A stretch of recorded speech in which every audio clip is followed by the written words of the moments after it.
आज काय मेनू बघा. आजचा मेनू आहे मासे. आजचा मेनू होता बिर्याणी, बरोबर ना. बिर्याणीचा बेत होता, पण आज मुलांच्या फरमाईशनुसार माशाचा बेत केला. ते काय काय सांगू तू. फ्राय केलेला, अजून माशाचं कालवण, भाकरी, भात. ओके. आपल्याकडे नवीन कोण आहे का? नवीन कोण आहे तुला?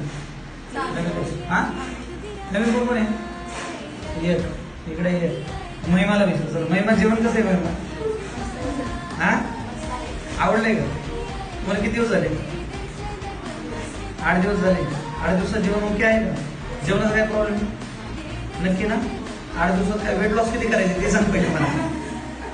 किती व्हायला पाहिजे? एका महिन्यात वेट लॉस सांग मला, मी दुसरा व्हिडिओ टाकणार तुझा. लवकर सांग. 10 किलो होणार ना? फॉर्म्युला वापरणार? ठीक आहे, चलो डन. चालतंय जेवण.